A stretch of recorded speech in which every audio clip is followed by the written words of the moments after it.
Ohm's law. Ohm's law. This doesn't even make sense. Fluid balance. Dude, I have better things to do with my time than work on a lab report. Let's see what's on TV today. That's what I'm talking about.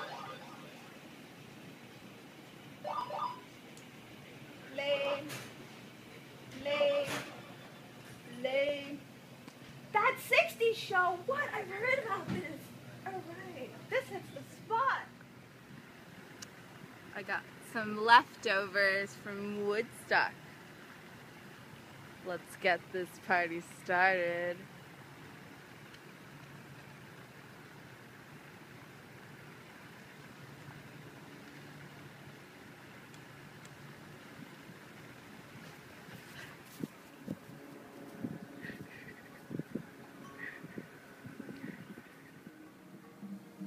Where am I? Who am I? What am I? And why do I feel so...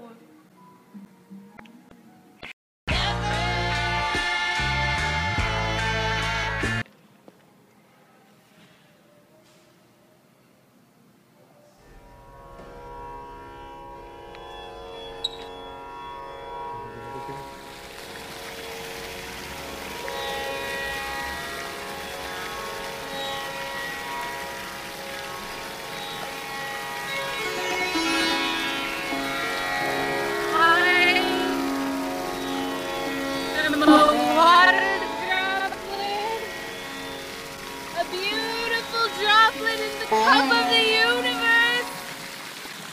I'm dripping, I'm dropping, drip, faster.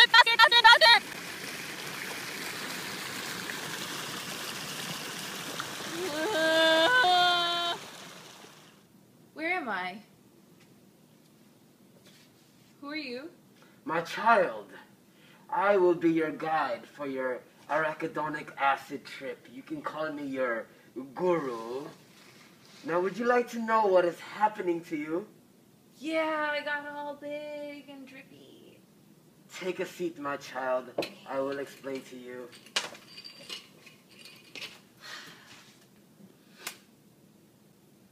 My child, what you have taken is arachidonic acid, which is an omega-6 fatty acid.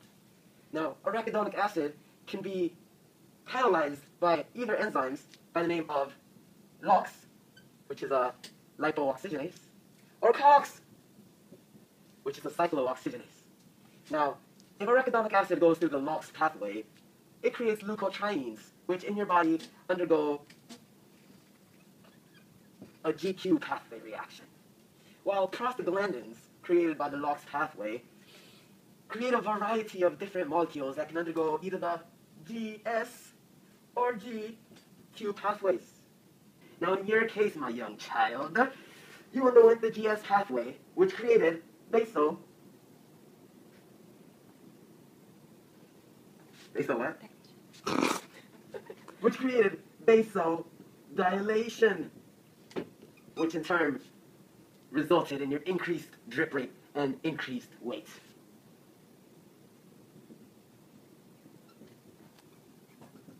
Now let's go into more detail about the GS pathway, shall we?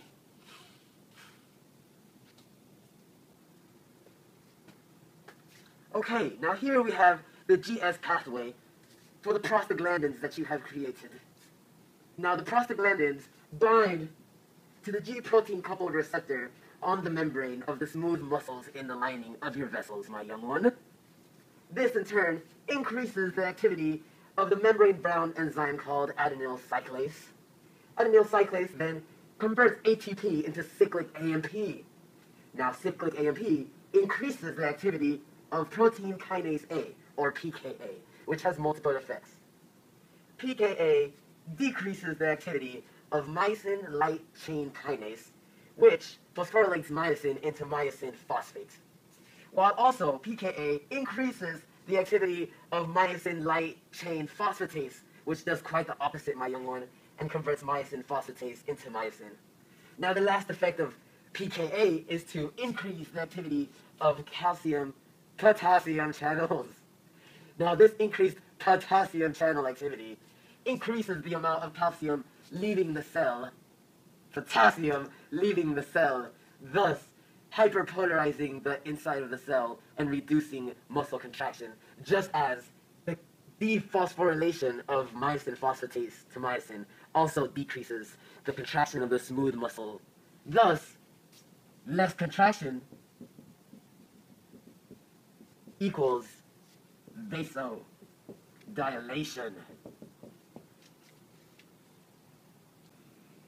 But why does vasodilation cause an increase in drip rate and weight? I'm glad you asked, my young one. For that, we have Ohm's law and Starling's equation. Now, Ohm's law states that the flow is equal to the change in pressure within a tube divided by the resistance of the tube. Now, the resistance is equal to 8 times the viscosity times the length of the tube divided by the constant pi times the radius of the tube to the 4th power. Vasodilation caused an increase in the radius, which led to a decrease in the resistance, which in then turn led to an increase in the flow, or Q. Now the increased flow leads to increased drip rates. Now in order to explain your increase in weight, we refer to Starling's equation, where phi is the filtrate flow across the capillaries, K is the filtration coefficient, P sub C is the capillary hydrostatic pressure, pi sub I is the interstitial osmotic pressure, P sub I is interstitial hydrostatic pressure, and pi sub C is the capillary osmotic pressure. Now, because there was an increase in the flow through the venules of U, there was an increase in the hydrostatic pressure within the capillaries because of the increased flow. Now, this increase in hydrostatic pressure leads to an increase in phi. This increase in phi means that there is an increased fluid from the capillaries to the interstitial. Thus, increased interstitial weight leads to your increased weight, my young one. Oh my god. Ivan needs to experience this. Ivan? Is this you, Ivan? Yes. Ivan, dude. Jessica. You need to get on my level. I am tripping on arachidonic acid. It's the stuff. Ooh, where do I get some of that? Well, So you could be my drug dealer, girl. So you could be my drug dealer, girl. we need to write that. Ask this boy needs to get on my level. Oh, okay. Give me the money Is first. that stuff? Is that stuff? Yeah, that's the stuff, that's the stuff. Yes, it is. Ooh, Oh, hit me up. yeah. Hit my boy up. And then I want another hit. Oh yeah.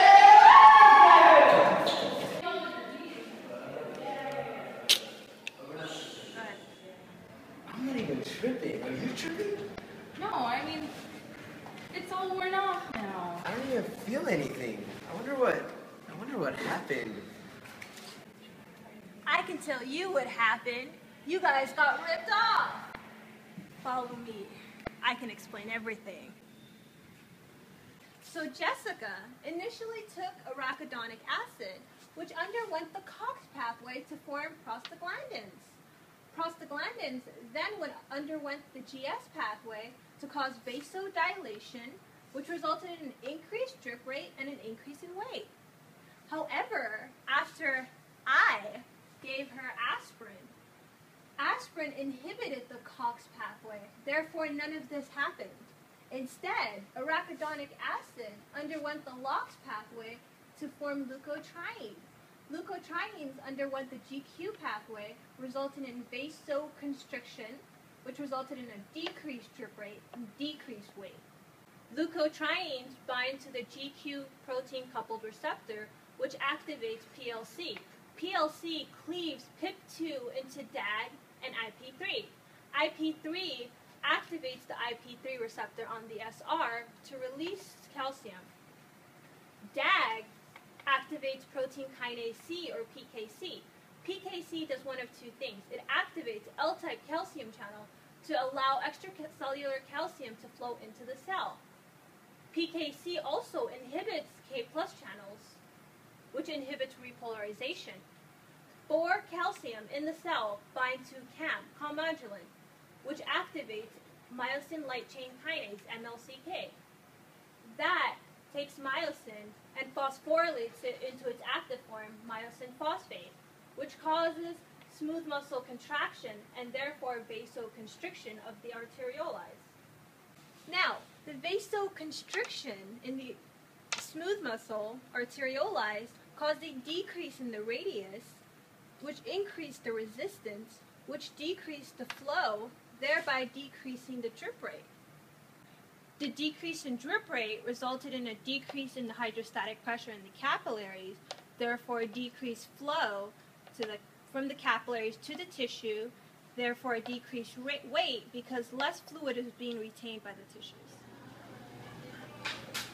Man, I'm through watching the 60s show. This is so lame. Let me see what else is on today.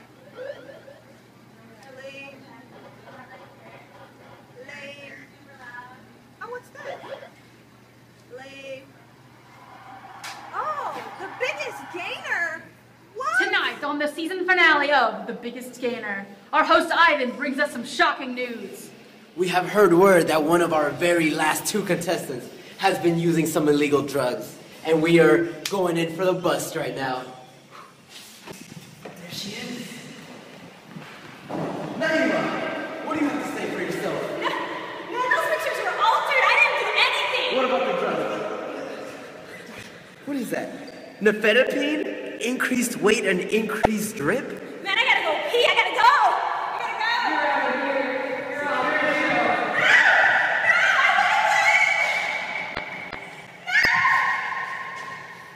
Now, to our scientists, in order to get the breakdown of nifedipine. Nifedipine is a calcium antagonist. It blocks L-type calcium channels, decreasing the flow of extracellular calcium into the cell. There is still, however, calcium flow intracellularly coming out of the sarcoplasmic reticulum, forming the calcium calmodulin complex, but this effect is greatly attenuated. Lessened activation of myosin light chain kinase leads to less phosphorylation of myosin, leaving it in its inactive form and lessening the amount of contraction that occurs in the smooth muscle. The effects of contraction are further attenuated by the sodium and calcium transporter on the membrane of the smooth muscle. It pumps calcium to the outside of the cell. Additionally, the circuit on the sarcoplasmic reticulum takes the intracellular calcium and puts it back inside the SR. So what does this all mean? Well, less intracellular calcium leads to lessened contraction. Lessened contraction leads to increased relaxation of the arterioles. Increased relaxation of the arterioles leads to increased vasodilation. Man, I should really stop watching TV. I wonder what time it is. Hold up. Midnight? What the? Shoot, let me call Ivan and Jessica and talk to them about the lab report.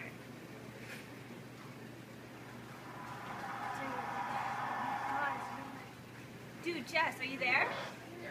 Dude, have you worked on the lab report?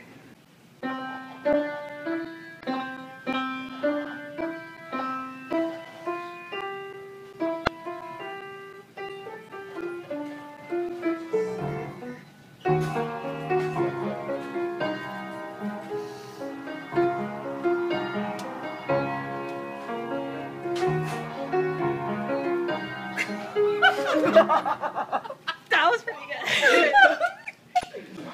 Oh, you can actually play. You actually played. That was pretty good. Oh, no, thanks.